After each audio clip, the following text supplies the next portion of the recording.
ഇപ്പോൾ ലാലേട്ടൻ പല്ലിശ്ശേരി ഈ രണ്ട് കോമ്പിനേഷനുകളും മലയാളികൾ മാത്രമല്ല ഓൾ ഇന്ത്യ വെയിറ്റ് ചെയ്ത് നിൽക്കുന്ന ഒരു കോമ്പിനേഷൻ കൂടിയാണ്. അപ്പോൾ ഞാൻ ആ വാക്ക് ഉപയോഗിക്കുകയാണ്, ഒരു പുതുമ. കാരണം ലാലേട്ടൻ ഇതിനു മുമ്പ് ചെയ്തിട്ടുള്ള കഴിഞ്ഞ നേരിൻ്റെ പ്രൊമോഷനൊക്കെ വന്നപ്പോൾ പറഞ്ഞാണ്. അപ്പോൾ ലാലേട്ടൻ ഏറ്റവും കൂടുതൽ എക്സൈറ്റ് ചെയ്യിച്ചൊരു ഫാക്ടർ എന്താണ്?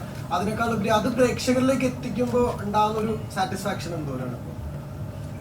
അല്ല, ഇങ്ങനത്തെ ഒരു ജോണറിലൊരു സിനിമ ഇന്ത്യൻ സിനിമയിൽ ഉണ്ടായിട്ടുണ്ടായില്ല എന്നാണ് ഞാൻ വിശ്വസിക്കുന്നത്. ഇതിനൊരു ഞാൻ അന്ന് പറഞ്ഞൊരു കാലവും ദേശങ്ങളൊന്നും ഇല്ലാത്തൊരു സിനിമയാണ്. അപ്പം അതിൻ്റെ ക്രാഫ്റ്റ് എന്ന് പറയുന്നത് മാറ്റി നിർത്തിയാൽ ക്രാഫ്റ്റ് വൈസ് വളരെ രസകരമായൊരു വലിയൊരു ക്യാൻവാസിലാണ് ഈ സിനിമ ചെയ്തിരിക്കുന്നത്. പക്ഷെ ഒരു സിനിമയ്ക്ക് വേണ്ട എല്ലാ കാര്യങ്ങളും, ഒരു കഥ പറയുമ്പോൾ നമുക്ക് എന്തൊക്കെ വേണോ അതെല്ലാം ഉണ്ട്. അതിൽ പ്രേമമുണ്ട്, പ്രണയമുണ്ട്, വിരഹമുണ്ട്, ദുഃഖമുണ്ട്, സന്തോഷമുണ്ട്, പ്രതികാരമുണ്ട്, അസൂയയുണ്ട്, അങ്ങനെയുള്ള ഹ്യൂമൻ ഇമോഷൻസ് മുഴുവനുള്ളൊരു സിനിമയാണ്. അതിനെ എങ്ങനെ പ്ലേസ് ചെയ്തിരിക്കുന്നു എന്നുള്ളതാണ്. അത് നമ്മൾ സാധാരണ കാണാത്തൊരു ടെറൈനിൽ. നമ്മളിപ്പം ഇത് കേരളത്തിൽ നടന്നൊരു കഥയാണോ എന്ന് ചോദിച്ചാലല്ല, ഇതെവിടെ നടന്നതാണെന്ന് നമുക്ക് പറയാൻ പറ്റില്ല. ഇന്ത്യയിൽ എവിടെയോ ഒരു സ്ഥലത്ത് അതിന് എത്ര പഴക്കമുള്ളൊരു സിനിമയാണെന്ന് കാലമാണെന്ന് നമുക്ക് പറയാൻ പറ്റില്ല. അതുകൊണ്ടാണ് കാലദേശങ്ങളില്ല എന്ന് പറയുന്നത്. അപ്പോൾ അതിലുപയോഗിച്ചിരിക്കുന്ന അതിൻ്റെ കോസ്റ്റ്യൂം ആയാലും അതിൻ്റെ ഭാഷയായാലും അതിലെ ഗാനങ്ങളായാലും അതൊരു കഥ പറയുന്ന രീതിയാണ്. അപ്പോൾ അതൊരു വലിയ ക്യാൻവാസിലാണ് ഏറ്റവും മനോഹരമായിട്ട് ഷൂട്ട് ചെയ്തിരിക്കുന്ന സിനിമ എന്ന് ഞാൻ പറയുന്നു. കാര്യം അതിൻ്റെ ക്യാമറ വർക്ക് ഈസ് സൂപ്പർ, അതിൻ്റെ മ്യൂസിക് ഈസ് സൂപ്പർ. അങ്ങനെയല്ല, ഒരു സിനിമ നന്നാകണമെങ്കിൽ അതിലെല്ലാവരും നന്നായിട്ട് അഭിനയിക്കണം, അതിൻ്റെ ക്യാമറ നന്നായിരിക്കണം, പാട്ട് നന്നായിരിക്കണം, ലൊക്കേഷൻ നന്നായി, ഒരുപാട് ഫാക്ടറുണ്ട്. അതിലുപരി അതിനൊരു ഭാഗ്യവും വേണം. ആ ഭാഗ്യത്തിന് വേണ്ടിയിട്ടാണ് നമ്മൾ വെയിറ്റ് ചെയ്യുന്നത്. അല്ലാതെ സിനിമ എന്നുള്ള രീതിയിൽ എന്നെ സംബന്ധിച്ചിടത്തോളം ആസ് ആൻ ആക്ടർ എനിക്ക് വളരെയധികം സംതൃപ്തി തരുന്നൊരു സിനിമയാണ്. നമ്മൾ സാധാരണ ചെയ്യാത്ത സിനിമ എന്ന് പറഞ്ഞാൽ ബാക്കി എല്ലാം ഉണ്ട്, പക്ഷെ അതിനെ എങ്ങനെ ട്രീറ്റ് ചെയ്തിരിക്കുന്നു എന്നുള്ളതാണ് ഡിഫറെൻറ്റ്. അപ്പം ഇത് പല ഭാഷകളിലേക്ക് ഡബ് ചെയ്യുന്ന അവസരങ്ങളിലൊക്കെ അവിടുത്തെ ആൾക്കാർ പറഞ്ഞ കാര്യങ്ങളാണ് ഞാൻ പറയുന്നത്. അവരാരും ഇത്തരത്തിലൊരു സിനിമ കണ്ടിട്ടില്ല, ഇത് വളരെ ഡിഫറെൻ്റ് ആയിട്ടുള്ളൊരു സിനിമയാണ്. അപ്പോൾ എൻ്റെ അടുത്ത് ഈ കഥ പറയുന്ന സമയത്തും ഇതിങ്ങനെയാണ് ചെയ്യാൻ പോകുന്നത് പറയുന്ന സമയത്തൊക്കെ ഉള്ള ഒരു ആക്ടർ എന്നുള്ള രീതിയിൽ എൻ്റെ ഒരു എന്താണ് അതിലേക്ക് എടുത്തു ചാടിയത് അതുകൊണ്ടാണ്. പിന്നെ തീർച്ചയായിട്ടും വിജയ് എനിക്ക് എത്രയോ വർഷമായിട്ട് അറിയാവുന്നതാണ്. അദ്ദേഹത്തിൻ്റെ സിനിമകൾ ഞാൻ കണ്ടതാണ്. ഞങ്ങൾ ഇതിനു മുമ്പ് പല സിനിമകളെക്കുറിച്ച് ഡിസ്കസ് ചെയ്തതാണ്. പക്ഷേ ഇങ്ങനെ ഒരു കഥ വന്നപ്പോൾ തീർച്ചയായും ഷിബു അതാണ് കൂടുതൽ ഇനിഷ്യേറ്റീവ് എടുത്ത് അങ്ങനെ ഒരു കഥ വന്നപ്പോൾ ഇതിൻ്റെ അകത്തൊരു പോസിബിലിറ്റി ഉണ്ട്. വലിയ ക്യാൻവാസിലേക്ക് നമ്മൾ ചിന്തിച്ചതിനേക്കാളും വലിയ ക്യാൻവാസിലേക്ക് ആ ചിത്രം കൊണ്ടുപോകേണ്ടി വന്നു. കാര്യം അത് നമ്മൾ ഓരോ ഷൂട്ട് ചെയ്തപ്പോൾ അത്തരത്തിലാണ്. അതിൽ ഉപയോഗിച്ചിരിക്കുന്ന ടെക്നിക്സ് ഒക്കെ അങ്ങനെയാണ്. ഇനി 25-ാം തീയതിയാണ് ഈ സിനിമ റിലീസാകുന്നത്. അതിന് ഭാഗ്യം ഉണ്ടാകട്ടെ. ആ ഭാഗ്യം കൂടെയാണ് ആ സിനിമയ്ക്ക് ഇനി വേണ്ടത്.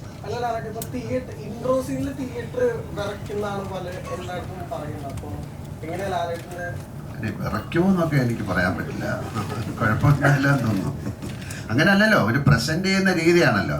ഇൻട്രഡക്ഷൻ എന്ന് പറയുന്നത് ആ സിനിമയിൽ ഒരാളെ കാണാൻ കാത്തിരിക്കുമ്പോൾ അയാളെ പ്രസന്റ് ചെയ്യുന്ന ഒരു ത്രില്ലാണ്, അതൊരു സ്കില്ലാണ്. ആ സ്കില്ല് ഈ സിനിമയിൽ ഉണ്ടായിരിക്കാം. ഇനി കണ്ടിട്ടേ പറയാൻ പറ്റുള്ളൂ. ഇനി മോൻ വിറച്ചില്ല എന്ന് പറഞ്ഞിട്ട് എൻ്റെ അടുത്ത് വന്നതാണ്. ചേട്ടാ, ഇപ്പം മലൈക്കോട്ടെ വാലിബൻ ആരാണയോ?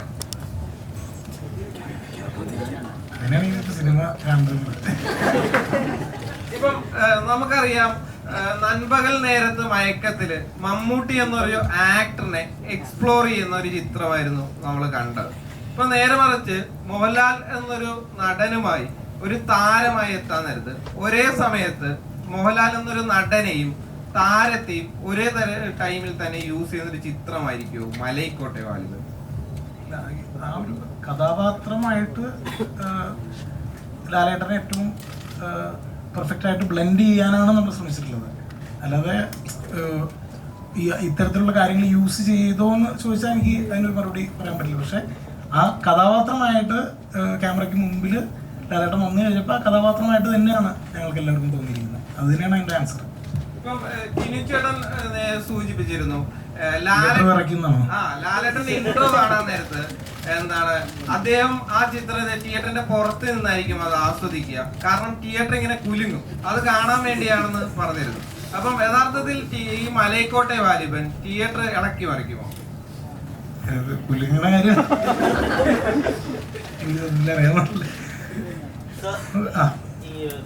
നൻപകൽ നേരത്ത് മയക്കം ചെയ്യുന്ന സമയത്ത് മമ്മൂക്ക എന്ന നടനെ അധികം ഒന്നും ഡയറക്റ്റ് ചെയ്യാതിരിക്കാനാണ് ശ്രമിച്ചത്, അധികം ഇൻസ്ട്രക്ഷൻസ് കൊടുക്കാതിരിക്കാനാണ് ശ്രമിച്ചത് എന്നാണ് പറയുന്നത്.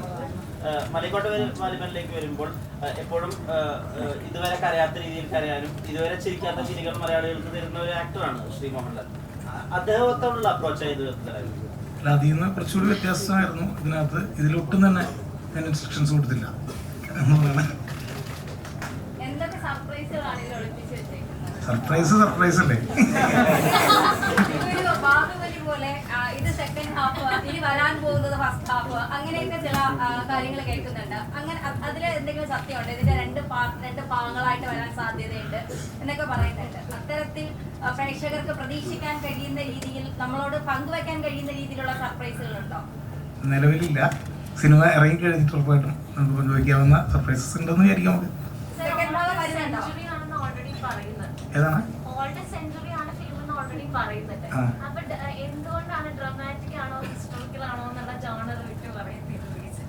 ഇല്ല, നമ്മള് ഓൾഡ് സെഞ്ചുറി ആണെന്ന് പറഞ്ഞിട്ടില്ല.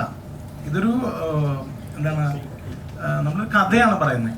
കഥ എവിടെ വേണമെന്നുണ്ടെങ്കിലും നടക്കാം. അത് ജോണർലെസ് ആണ്. അതുകൊണ്ട് തന്നെ ജോണർ എടുത്ത് പറയാൻ പറ്റില്ല എന്ന് പറയുന്നത് അതുകൊണ്ടാണ്. നമ്മളൊരു ഒരു കെട്ടുകഥ, ഇപ്പോൾ നമ്മളൊരു അമർചിത്ര കഥ വായിക്കുന്നത് പോലെ ഉള്ളൊരു കഥയാണ്. അപ്പോൾ ആ കഥയ്ക്ക് നമ്മൾ അതൊരു ത്രില്ലറാണ്, അതൊരു ആക്ഷൻ ഫിലിമാണ് എന്ന് ഒരു ജോണർ സ്പെസിഫിക് ആക്കുക എന്നുള്ളതല്ല, ആ കഥ പറയുക എന്നുള്ളതാണ്. അതിനകത്ത് എന്തൊക്കെയുണ്ടോ അതിനകത്ത് അതെല്ലാം ആ ആവശ്യമുള്ളതെല്ലാം ഉണ്ടെന്നുള്ളതാണ് എനിക്ക് പറയാൻ പറ്റുക. അതിനൊരു കാലം പറയുന്നില്ല. ഇപ്പോൾ നമുക്ക് പരിചയമുള്ള ഒരുപാട് എന്താണ് ഒരു ടൈമും ഒരു നമുക്ക് പരിചയമുള്ള കോസ്റ്റ്യൂംസ്, പല കാര്യങ്ങളും നമ്മൾ ഇതിനകത്ത് ബ്ലെൻഡ് ചെയ്യാൻ ശ്രമിച്ചിട്ടുണ്ട്. അതിൽ നിന്ന് നിങ്ങളാണ് വായിച്ചെടുക്കേണ്ടത് ഏത് കാലത്താണ് ഈ കഥ നടക്കുന്നത്. ഒരു കഥയാണ്, അപ്പോൾ അത് ഉറപ്പായിട്ടും പറയാം.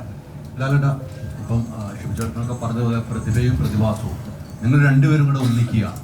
ഇതാണ് പ്രേക്ഷകർ ആകാംക്ഷയോട് കാത്തിരിക്കുന്നത്. ലിജോ എന്ന് പറയുന്ന സംവിധായകൻ വലിയ യൂണിവേഴ്സിറ്റിയാണ്. യൂണിവേഴ്സിറ്റി എന്ന് പറഞ്ഞാൽ ഏറ്റവും വലിയ സംവിധാനം നമ്മളൊക്കെ ആകാംക്ഷയോട് കാത്തിരിക്കുകയാണ് ഈ സിനിമയിൽ. ലാലേട്ടനെ സംബന്ധിച്ചോളം ലിജോ ചേട്ടനുമായിട്ട് കൂടുമ്പോൾ ഉണ്ടായിരുന്ന ഒരു ആശയക്കുഴപ്പങ്ങളോ അല്ലെങ്കിൽ ടെൻഷനോ ലൊക്കേഷൻ പോകുമ്പോൾ ലിജോ പറയുന്ന ഒരു ഫ്രെയിമുകൾക്ക് വ്യത്യാസമാണ്. അതെങ്ങനെയാണ് ലാലേട്ടൻ ഉൾക്കൊണ്ടുപോയത്? ലാലേട്ടൻ ഷിബു പറഞ്ഞ പോലെ പ്രതിഭയും പ്രതിഭാസവും എന്നൊക്കെ ഉള്ളത് വിട്ടിട്ട് ഞാനും ഇദ്ദേഹം കൂടെ ചെയ്യുന്നൊരു സിനിമയായിട്ടാണ് ഞാനിതിനെ കാണുന്നത്. അത് നന്നായിരുന്നോ ഇല്ലയോ ഇതൊക്കെ ആ വാക്കുകളൊക്കെ പിന്നെ ഓരോരുത്തർക്ക് തോന്നുന്ന വാക്കുകളാണ്. അപ്പം അദ്ദേഹത്തിൻ്റെ സിനിമകൾ ഞാൻ കണ്ടിട്ടുണ്ട്, അദ്ദേഹത്തിന് എനിക്കറിയാം. അദ്ദേഹത്തിൻ്റെ ഫാദറുമായിട്ട് ഒരുപാട് സിനിമകൾ ഞാൻ ചെയ്തിട്ടുണ്ട്. അദ്ദേഹത്തിന് സിനിമയെ റെസ്പെക്റ്റ് ചെയ്യുന്ന ഒരാളാണ്. സിനിമയിൽ ഭയങ്കര മാറ്റങ്ങൾ കൊണ്ടുവരാൻ ആഗ്രഹിക്കുന്ന ഒരാളാണ്. അദ്ദേഹത്തിൻ്റെതായൊരു സ്ഥാനമുണ്ട്. അപ്പോൾ അങ്ങനെയുള്ള ഒരാളുടെ കഥയിലേക്ക് പോകുന്ന സമയത്ത് ആ കഥയിൽ വളരെയധികം പ്രത്യേകതയുണ്ട്. നേരത്തെ ചോദിച്ചാൽ ഇതിന് ഒരു എന്താണ് ഒരു സ്ഥലത്ത് നടന്നൊരു കഥ, ഒരു അമർചിത്ര കഥ എന്ന് പറഞ്ഞ പോലെയാണ് അല്ലേ. അപ്പോൾ അതിൽ എങ്ങനെ വേണം എന്നുള്ളത് നമ്മൾ ആലോചിച്ചപ്പോൾ അതിൻ്റേതായിട്ടുള്ള ലൊക്കേഷനുകൾ, കോസ്റ്റ്യൂം, കാര്യങ്ങൾ എല്ലാം വരുമ്പോഴാണല്ലോ ഒരു കഥാപാത്രമായി മാറുന്നത്. അങ്ങനെ മാറിയപ്പോൾ ഉണ്ടാകുന്ന ചില കൺഫ്യൂഷൻ ചിലപ്പോൾ ഉണ്ടാകാം. അതൊക്കെ അദ്ദേഹം അതിന് നമുക്ക് സോൾവ് ചെയ്ത് തരും. നമുക്ക് സംശയങ്ങൾ തീർച്ചയായിട്ടും ഉണ്ടാവുമല്ലോ. അപ്പോൾ ആ സംശയങ്ങളൊക്കെ ദൂരീകരിച്ചുകൊണ്ട് തന്നെയാണ് ആ സിനിമ മുന്നോട്ട് പോയിരിക്കുന്നത്. അപ്പം അതിനെ ഒരു സിനിമയെ പിന്നെ എന്താണ് ഒരു വലിയ സിനിമയാക്കി മാറ്റുന്ന ഒരുപാട് ഘടകങ്ങളുണ്ടല്ലോ. അതിലൊക്കെ അദ്ദേഹം ശ്രദ്ധ ഊന്നിയിട്ടുണ്ട്. അതിൻ്റെ ക്യാമറ ആയാലും അതിൻ്റെ കോസ്റ്റ്യൂം ആയാലും അതിൻ്റെ മ്യൂസിക് ആയാലും റീറെക്കോർഡിംഗ് ആയാലും അതിൻ്റെ കാസ്റ്റിംഗ് ആയാലും ആ കാസ്റ്റിങ്ങിൽ തന്നെയാണ് ഞാനും ബന്ധപ്പെട്ടത്. അല്ലാതെ എനിക്ക് വേണ്ടി എഴുതിയൊരു കഥയല്ല, ഒരു കഥയിലേക്ക് എന്നെ അദ്ദേഹം കൊണ്ടുവരികയായിരുന്നു. ആരാണ് ചെയ്യുന്നത്? ആ ചോദിച്ചോളൂ. മോഹൻലാൽ ലിജോ പല്ലിശ്ശേരി കൂട്ടുകെട്ടിനെ പറ്റി പറയുമ്പോൾ എല്ലാവരും എടുത്തു പറയുന്നത്, സിനിമ കാണാനിരിക്കുന്ന പോലെ തന്നെ എടുത്തു പറയുന്ന ഒരു കാര്യം, മോഹൻലാലിന് പുതിയ കാല സംവിധായകരോടൊപ്പം പുതിയ പ്രമേയങ്ങളും പുതിയ രീതിയിൽ സിനിമ കാണുന്നവരോടൊപ്പം വരാൻ പോകുന്നതിന്റെ തുടക്കമായിരിക്കാം മലൈക്കോട്ടെ വാലിബൻ എന്ന് പറയുന്നുണ്ട്. ആ രീതിയിൽ പുതിയ കഥയല്ല, പഴയ കഥയാണ്. പുതിയ രീതിയിൽ സിനിമ സമീപിച്ച ഒരാളാണ് അദ്ദേഹം. അതിലേക്ക് നമ്മളും ബ്ലെൻഡായി എന്നുള്ളതാണ്. അങ്ങനെയൊന്നും പറയാൻ പറ്റില്ല. ഇപ്പൊ അടുത്ത സിനിമ ഇത് കഴിഞ്ഞിട്ട് വേറെ സിനിമ ചെയ്തിട്ട് നിങ്ങൾ പറഞ്ഞില്ലേ നിങ്ങൾ തുടക്കമാണ്, അങ്ങനെയല്ലല്ലോ. അങ്ങനെ ഒരു സിനിമ വന്നപ്പോൾ എനിക്കത് ചെയ്യാൻ പറ്റി. വളരെ ഡിഫറെൻ്റ് ആയിട്ടുള്ളൊരു സിനിമ വന്നു കഴിഞ്ഞാൽ ചെയ്യും. നമുക്കും കൂടെ താല്പര്യം വരണമല്ലോ. ഇപ്പൊ നമ്മളോട് പലരും ഒരു കഥ വന്ന് പറഞ്ഞിട്ട് അത് ഇഷ്ടമായില്ലെന്ന് പറഞ്ഞാൽ ദേഷ്യപ്പെട്ടിട്ട് കാര്യമില്ല. നമുക്കൂടെ ഇഷ്ടം, നമുക്ക് തെറ്റുകൾ പറ്റാം. നമ്മൾ തിരഞ്ഞെടുക്കുന്ന കഥകൾ ശരിയായിരുന്നില്ല. പക്ഷേ ചില കഥകൾ വളരെയധികം നമ്മളെ എക്സൈറ്റ്മെൻറ്റ് ഉണ്ടാക്കും. അത്തരത്തിൽ എക്സൈറ്റ്മെൻറ്റ് ഉണ്ടാക്കിയ ഒരു സിനിമയാണിത്. പിന്നെ അവിടെ ചെല്ലുമ്പോൾ ആ സിനിമ വീണ്ടും വളരെയധികം നന്നായിട്ട് ഗ്രോ ചെയ്യുമ്പോൾ നമ്മളും അതിലേക്ക് അറിഞ്ഞോ അറിയാതെയോ പെട്ടുപോവുകയാണ്. അപ്പോൾ ആ ഒരു പെടൽ അത് വളരെ ബ്യൂട്ടിഫുൾ ആയിരുന്നു. അപ്പോൾ അതുകൊണ്ടൊരു നല്ല സിനിമയാവും. അതുകൊണ്ട് ഇനി വരുന്നതെല്ലാം മറ്റേ മലൈക്കോട്ട വാലിബൻ പോലെയുള്ള സിനിമയാണെന്ന് പറയാൻ പറ്റില്ല. ആസ് ആൻ ആക്ടർ എനിക്ക് കഥാപാത്രങ്ങൾ കിട്ടുക എന്ന് പറയുന്നത് ഒരു ഭാഗ്യമാണ്. അല്ല ഞാൻ നാളെ എണീറ്റ് മലൈക്കോട്ട വാലിബൻ എന്നൊരു സിനിമ ചെയ്യണം എന്ന് ആഗ്രഹിച്ചാൽ പറ്റില്ലല്ലോ. It has to come to me. അതാണ് ആക്ടേഴ്സ് എന്ന് പറയുന്നത്.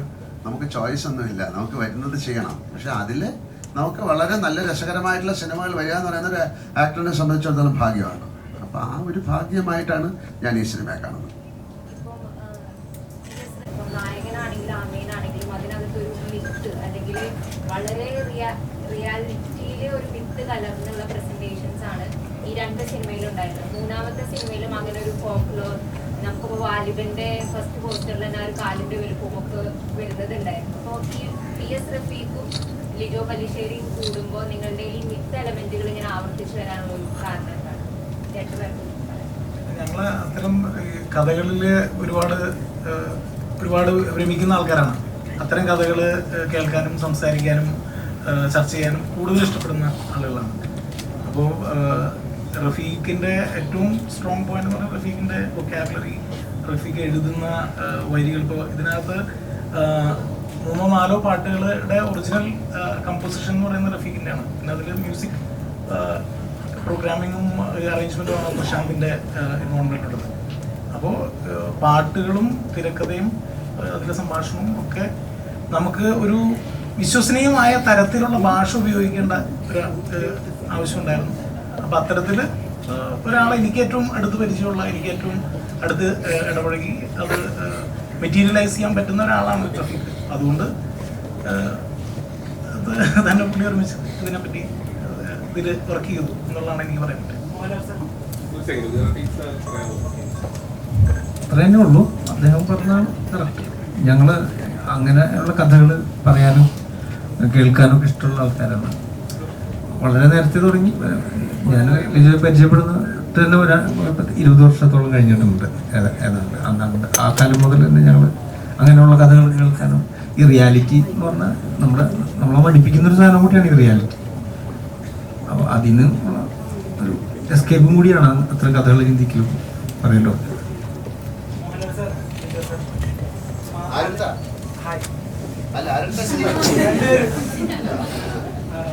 മലയാളത്തിന്റെ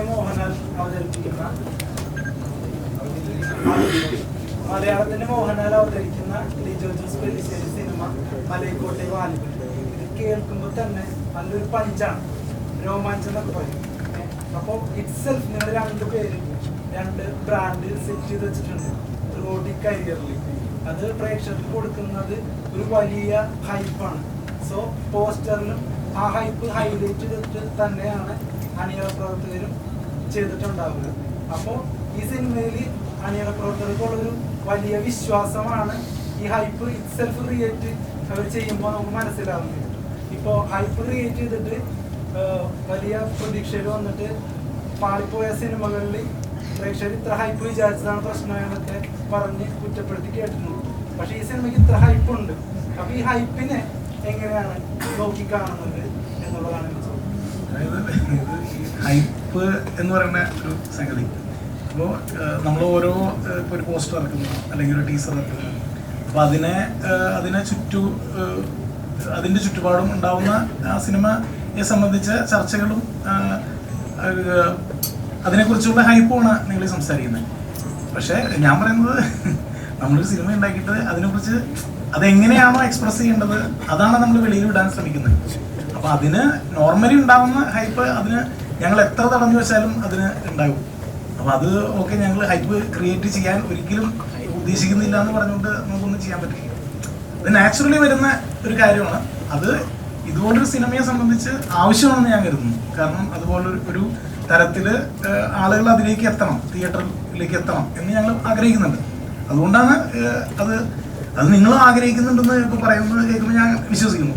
അപ്പം അത് തന്നെയാണ് ഹൈപ്പ്. അതോടൊപ്പം തന്നെ ഞാൻ അതിനൊരു മറുപടി പറഞ്ഞോട്ടെ. ആ ചോദ്യത്തിൽ തന്നെ ഉത്തരവുണ്ട്. മോഹൻലാലും ലിജോയും ചേരുമ്പോൾ എന്താണ് പ്രോഡക്റ്റ് എന്നുള്ളത് ആ ഉത്തരവ് അതിനകത്ത് തന്നെ ഉണ്ട്. പിന്നെ ഹൈപ്പ് എന്ന് പറഞ്ഞാൽ നിങ്ങൾ ഏത് അർത്ഥത്തിലാണ് അതിനെ വീക്ഷിക്കുന്നത് എന്നുള്ളത് വ്യത്യസ്തമാണ്. പക്ഷേ അതിൻ്റെ ആ രണ്ടുപേരുടെയും സ്ട്രെങ്ത് എന്താണെന്നും എല്ലാം അറിയാം. അതെല്ലാം ഉൾപ്പെടുന്ന ഒരു പ്രോഡക്റ്റ് തന്നെയാണ് നമ്മുടെ മുമ്പിലേക്ക് വരുന്നത്. ഇതിനു മുമ്പ് മിസ്റ്റർ ശിവ പറഞ്ഞ പോലെ ഒരു തിയേറ്റർ എക്സ്പീരിയൻസ് ആണ് ഈ സിനിമ. തിയേറ്ററിൽ തന്നെ കാണുന്ന ഒരു സിനിമയാണ്. കാര്യം ഞാനൊരു സിനിമ തിയേറ്ററിൽ കാണാൻ ഇഷ്ടപ്പെടുന്ന ആളാണ്. ഏത് സിനിമയായാലും സിനിമ പല മീഡിയത്തിൽ ഇപ്പോൾ കാണാം. പക്ഷെ ഞങ്ങൾക്ക് ഈ സിനിമ നിങ്ങൾ തിയേറ്ററിൽ പോയി കാണണമെന്നൊരു വാശിയും കൂടെ ഉണ്ട്. കാര്യം അതിന് വേണ്ടിയിട്ടാണ് ഈ 1 വർഷം ഞങ്ങൾ കഷ്ടപ്പെട്ടത്, അല്ലേ? അത് നന്നാകാൻ സാധ്യതയുള്ളൊരു സിനിമ ആയതുകൊണ്ടാണ് അത്തരത്തിൽ വലിയൊരു ക്യാൻവാസിൽ ഇത്രയും ക്യാമറ വർക്കായാലും അതിൻ്റെ മ്യൂസിക് ആയാലും അതൊരു എക്സ്പീരിയൻസ് ആക്കി മാറ്റാൻ വേണ്ടിയിട്ട് തീർച്ചയായിട്ടും പല ഒരു പ്രൊഡക്ഷൻ നടക്കുമ്പോൾ നമ്മളൊരു പ്രോഡക്റ്റ് കൊടുക്കുമ്പോൾ എല്ലാത്തിനും അഡ്വർടൈസ്മെൻ്റ് എന്ന് പറയുന്ന സാധനമില്ലല്ലോ. അത് നന്നാകാം, മോശമാകാം. പക്ഷെ അത് ആദ്യം വരുമ്പം മോശം സിനിമ എന്ന് പറഞ്ഞാൽ നമുക്ക് ചെയ്യാൻ പറ്റില്ലല്ലോ. ഇതാ വരുന്ന ഒരു നല്ല സിനിമ എന്ന് പറഞ്ഞാൽ ചെയ്യാൻ പറ്റുള്ളൂ. ആ സിനിമയുടെ ജാതകം പിന്നെ എന്തായി മാറും എന്നുള്ളതല്ല. പക്ഷെ ഇതിൽ നമ്മൾ വിശ്വസിക്കുന്ന ഇതിൽ ഞങ്ങളിതെല്ലാം നന്നായിട്ട് ചെയ്തു എന്നുള്ളതാണ്. കാര്യം ഇതിൻ്റെ ഒരു പോസിബിലിറ്റി അത്രയാണ്. നമുക്ക് ഇത് വേറെ ഭാഷകളിലൊക്കെ ഡബ് ചെയ്യുന്ന സമയത്ത് അവർക്കൊക്കെ ഞാൻ നേരത്തെ പറഞ്ഞ പോലെ അവർക്കൊക്കെ ഇങ്ങനെ ഒരു സിനിമ ഇന്ത്യയിൽ ആദ്യമായിട്ട് ഉണ്ടായെന്ന് തോന്നിപ്പിക്കാവുന്ന രീതിയിലാണ് ആ സിനിമ ചെയ്തിരിക്കുന്നത്. ഇത് വലിയൊരു അവകാശവാദമൊന്നുമല്ല. നമ്മൾ വർക്ക് ചെയ്ത ഒരു ടെറയിലും കാര്യങ്ങളും അതിൻ്റെ മ്യൂസിക്കും നമ്മൾ കണ്ട സിനിമയും ഒക്കെ വരുമ്പോൾ നമുക്ക് തന്നെ സന്തോഷം തരുന്ന ഒരു സിനിമയാണ്. അപ്പോൾ തീർച്ചയായിട്ടും ആ ഹൈപ്പ്, പിന്നെ ഈ പ്രതീക്ഷ എന്താണെന്ന് നമുക്ക് പറയാൻ പറ്റില്ല. പ്രേക്ഷകൻ്റെ പ്രതീക്ഷ എന്താണെന്ന് അതൊരു അറിഞ്ഞുകൂടാത്തൊരു കാര്യമാണ്. ആ ഒരു പ്രതീക്ഷയുടെ കുറച്ച് താഴെ ആയാൽ പോലും സഹിക്കും. അതിൽ ഏറ്റവും താഴെ പോയി കഴിഞ്ഞാൽ അവർ സഹിക്കില്ല. പക്ഷെ ആ പ്രതീക്ഷ എന്താണെന്ന് അറിയില്ല. പക്ഷെ ഞങ്ങളുടെ പ്രതീക്ഷയിൽ ഈ സിനിമ നല്ല സിനിമയായിരിക്കും. അതുകൊണ്ട് മെസ്സേജ് ഇതാണ്: ഒരു മുൻവിധിയോടും കൂടി ഈ സിനിമയെ സമീപിക്കരുത്. തുറന്ന മനസ്സിൽ ഒരു തിയേറ്ററിക്കൽ എക്സ്പീരിയൻസുമായിട്ട് നിങ്ങളെത്തുക. ശിവചേട്ടാ, ശിവ സാർ ഇവിടെയാണ്. നല്ലൊരു രാഷ്ട്രീയക്കാരനാണ്, മന്ത്രിയായിരുന്നിട്ടുണ്ട്. അതുകൊണ്ടാണ് തോറ്റിരിക്കുന്നത്. അല്ല, തോൽവിയും പരാജയവും സിനിമ പോലെ തന്നെയാണ്. രാഷ്ട്രീയവും തോൽവിയും പരാജയവും ഒരുപോലെയാണ്.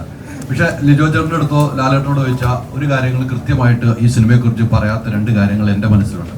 ഒന്നാമത്, ലിജോ ചേട്ടൻ എല്ലാം ഒളിച്ചു വെച്ചാണ്, ഒരു സസ്പെൻസും പുറത്തു വിടില്ല. അത് എന്ത് കുത്തി ചോദിച്ചാലും പറയില്ല എന്നുള്ളത് 100% ഉറപ്പുള്ളതാണ്. നമുക്ക് ഇത് കണ്ട് കഴിയുമ്പോൾ നമുക്ക് ഇഷ്ടപ്പെട്ട രഹസ്യം പരസ്യമായിട്ടാണ് ചോദിക്കുന്നത്.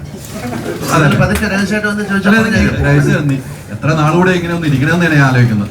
മമ്മൂക്കാട് പടം ഇറങ്ങിയപ്പോൾ ഇരിക്കാൻ പറ്റില്ല, ലാലേട്ടൻ്റെ പടത്തിനാണ് ഇവിടെ വന്നിരിക്കുന്നത്. ഈ പറഞ്ഞതുപോലെ നമുക്ക് ഇതിൻ്റെ ഒരു സെക്കൻഡ് പാർട്ട് വേണം എന്ന് നമ്മൾ അവകാശപ്പെടുകയാണ് തിയേറ്റർ സിനിമ കണ്ടതിന് ശേഷം. അത് പ്രൊഡ്യൂസർ തന്നെയാണ് വിചാരിക്കേണ്ടത്, പിന്നീടാണ് വരുന്നത്. അങ്ങനെ ഒരു അവകാശം ഉന്നയിച്ചാൽ ഷിബു എന്ന രാഷ്ട്രീയ പ്രവർത്തകൻ ഈ സിനിമാ പ്രവർത്തനം എന്ത് പറയും? എൻ്റെ രാഷ്ട്രീയ അനുഭവത്തിൽ നിന്ന് ഞാനൊരു കാര്യം പറയാം. കള്ളം പറയല്ലെന്നേ ഉള്ളൂ, എല്ലാ സത്യവും വിളിച്ചു പറയണമെന്ന് എങ്ങും പറഞ്ഞിട്ടില്ല. അതുകൊണ്ട് വ്യക്തമാക്കാൻ കഴിയുന്നില്ല. അതൊക്കെ അല്ലേ ഒരു സർപ്രൈസ് എന്ന് പറയുന്നത്. അതിപ്പോ നേരത്തെ മുൻകൂട്ടി പറഞ്ഞ പിന്നെ സർപ്രൈസ് ഉണ്ടോ? സിനിമ കണ്ടതിന് ശേഷം ആ ഒരു തീരുമാനത്തിലേക്ക് എത്താൻ പറ്റും ഒരിക്കലേ ചോദിച്ചതും. അല്ല, അത് തന്നെയാണ് സെക്കൻഡ് പാർട്ട് വേണോ വേണ്ടോ എന്നുള്ളത്.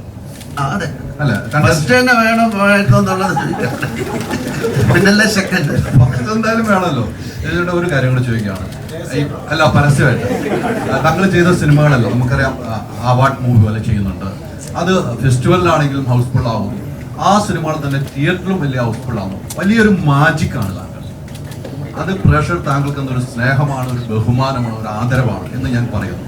മമ്മൂക്കായിൽ നിന്നും നേരെ ലാലേട്ടനിലേക്ക് അതെന്താണ്? അങ്ങനെ മമ്മൂക്ക കഴിഞ്ഞ് പറയാം, ലാലേട്ടൻ ഇങ്ങനെ ഒരു യാത്രയുണ്ട്. ഈ മാജിക്കുകൾ എങ്ങനെയാണ് പ്ലാൻ ചെയ്തിട്ടുണ്ടായിരുന്നു? അങ്ങനെയൊന്നുമില്ല. ഇതെല്ലാം ഇപ്പോൾ ശിവചായൻ്റെ അടുത്ത് ചോദിച്ചറിയാം. ഇത് ഇങ്ങനൊരു സിനിമ നമ്മൾ പ്ലാൻ ചെയ്ത ഒരു സിനിമ പോലുമല്ല. അത് ആ സമയത്ത് രൂപപ്പെട്ട് എല്ലാം കറക്റ്റായിട്ട് വന്ന് ഭവിക്കുക എന്ന് പറയുന്നത് അതുപോലെ സംഭവിച്ചൊരു സിനിമയാണ്. അപ്പോൾ അതുകൊണ്ട് തന്നെ അതൊരു ഓർഗാനിക്കലി നടക്കേണ്ട ഒരു പ്രൊജക്റ്റ് തന്നെയായിരുന്നു എന്ന് തന്നെയാണ് ഞാൻ വിചാരിക്കുന്നത്. അല്ലാതെ അത് പ്ലാൻഡ് ആയിട്ട് ചെയ്തതല്ല.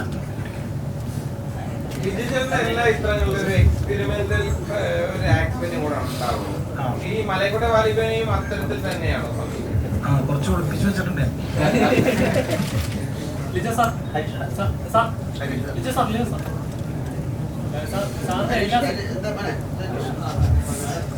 ചേട്ടാ ഇപ്പോൾ ഈ ഇതിന്റെ ഷൂട്ടിങ്ങിന്റെ സമയത്ത് ഒരു കുറിപ്പ് എഴുതിയിട്ടുണ്ടായിരുന്നു. അതിൽ പറയുന്നത് മോഹൻലാൽ എന്ന നടൻ ഒരു ചെറിയ നടനാണെന്നും കൂടെയുള്ള ആളാണ് വലിയ നടനെന്നും പറഞ്ഞൊരു ബോധ്യം ഉണ്ടാക്കുകയും അതുവഴി ഒരു ആത്മവിശ്വാസം ഉണ്ടാക്കുകയും സീനിനെ നന്നാക്കുകയും ചെയ്യുന്ന ആളാണ് മോഹൻലാൽ.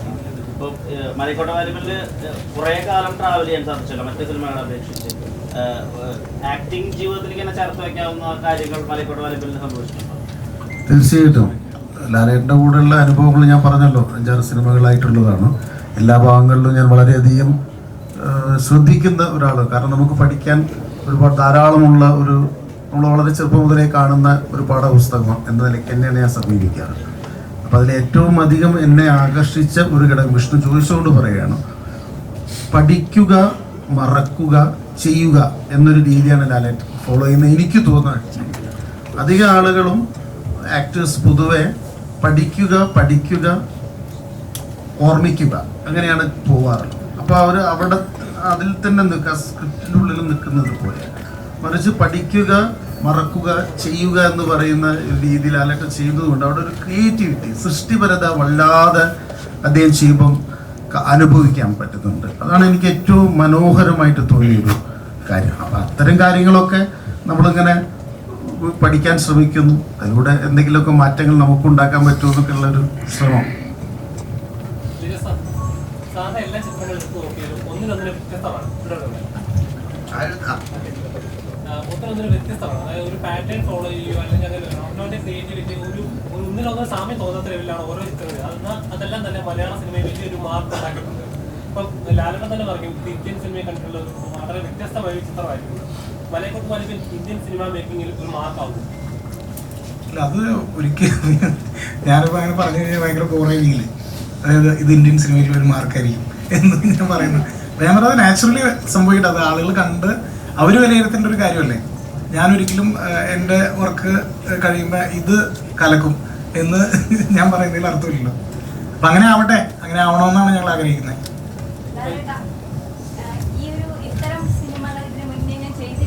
എന്ന് പറയുന്നുണ്ട്. അത് മാറ്റി നിർത്തിയാൽ ബാക്കി എന്തൊക്കെ കാര്യങ്ങളാണ് ഈ സിനിമ ചെയ്യണം എന്ന് തോന്നിപ്പിച്ചത്? ഞാൻ ഇത്തരം എന്ന് പറഞ്ഞാൽ ഈ ഒരു ടെറൈന്, ഈ ഒരു കോസ്റ്റ്യൂമ്, ഈ ഒരു പ്രസന്റേഷന്, അങ്ങനെയാണല്ലോ ഈ കഥ ലോകത്ത് എല്ലായിടത്തും വന്ന കഥ തന്നെ ആയിരിക്കാം അല്ലേ. ഞാൻ നേരത്തെ പറഞ്ഞ പോലെ ഇതിലെല്ലാം ഹ്യൂമൻ ഇമോഷൻസ് ഉള്ള ഒരു സിനിമയാണ് അല്ലെ. മലൈക്കോട്ടെ വാലിബൻ എന്ന് പറഞ്ഞാൽ ആ സിനിമ കാണുമ്പോൾ തന്നെ അറിയാം അദ്ദേഹം എന്താണ്, ഒരു യോദ്ധാവാണ് എന്ന് നിങ്ങൾക്ക് വേണമെങ്കിൽ ആലോചിക്കാം. എല്ലാവിധ ഇമോഷൻസ് ഉള്ളൊരു സിനിമയാണ്. അതിനെങ്ങനെ പ്രസൻറ്റ് ചെയ്തിരിക്കുന്നു എന്നുള്ളതിലാണ് അതിൻ്റെ സർപ്രൈസ്. പിന്നെ തീർച്ചയായിട്ടും അതിൽ ഇപ്പം അദ്ദേഹത്തിൻ്റെ എല്ലാ സിനിമകളിലും അതിൻ്റെ ക്ലൈമാക്സ് എന്ന് പറയുന്നത് നമ്മൾ പ്രതീക്ഷിക്കുന്ന പോലെ ആയിരിക്കില്ല. പ്രേക്ഷകൻ ഒരുപക്ഷെ പ്രതീക്ഷിക്കാത്ത തരത്തിലൊരു കാര്യം വരുമ്പോഴാണല്ലോ അതിനൊരു ഡിഫറൻസ് ഉണ്ടാകുന്നത്. ഈ ചിത്രത്തിലും അതുപോലെ ഒരു ഡിഫറൻസ് ഉണ്ടാകാം, ഇല്ലാതാകാം. അതാണ്. അപ്പം അത് ഞങ്ങൾക്ക് മാത്രം അറിയാവുന്നൊരു കാര്യമാണ്. അതിപ്പോൾ അങ്ങനെ പെട്ടെന്ന് പറയാൻ പറ്റില്ല. കാര്യം ഇതെല്ലാം പറഞ്ഞിട്ട് ഇതായിരുന്നു എന്ന് ചോദിക്കാൻ പാടില്ലല്ലോ. നിങ്ങളും കൂടെ ഷെയർ ചെയ്യണമല്ലോ. നിങ്ങളും പിന്നെ ഈ എൻ്റെ മുമ്പിൽ ഇരിക്കുന്ന ഓരോരുത്തരും ആ സിനിമയെ കാണുന്ന ഓരോ തരത്തിലാണ്. ഞാൻ കാണുന്ന പോലെ അല്ലല്ലോ നിങ്ങളൊരു സിനിമ കാണുന്നത്. അപ്പം നിങ്ങളാണ് അതിൻ്റെ അഭിപ്രായം പറയേണ്ടത്. ഞങ്ങളൊരു വർഷം കുറച്ച് ആൾക്കാർ ചേർന്ന് ഒരു കാര്യം നിങ്ങളുടെ മുമ്പിലേക്ക് തരികയാണ്. എന്നിട്ട് ഞങ്ങൾ പറയുന്നു ഇത് നല്ല കാര്യമാണ്. അത് ഞങ്ങളെ വിശ്വസിച്ച് നിങ്ങൾ കണ്ടിട്ട് അത് നിങ്ങൾക്ക് ഇഷ്ടമായില്ലെങ്കിൽ അത് മോശമെന്ന് പറയും. പക്ഷേ 1000 പേരിൽ 800 പേർക്കും ഇഷ്ടമായാൽ അത് വളരെ നല്ല കാര്യമാണ്. ഇങ്ങനെ 800 പേർക്കും ഇഷ്ടമാകട്ടെ എന്നൊരു പ്രാർത്ഥനയോട് കൂടിയാണ് ഞങ്ങൾ ഈ സിനിമ നിങ്ങൾക്ക് തരുന്നത്. സമയപരിധി തന്നെ നമ്മളുടെ പ്രസ് മീറ്റ് നമ്മളിവിടെ കൺക്ലൂഡ് ചെയ്യുകയാണ്. അപ്പം ഏറ്റവും സന്തോഷത്തോടു കൂടി തന്നെ സഹകരിച്ച് നമ്മളുടെ എൻറ്റയർ ടീമിനും അതുപോലൊപ്പം തന്നെ മീഡിയ പ്രവർത്തകർക്കും ഈ ഒരു അവസരത്തിൽ നന്ദി അറിയിച്ചു.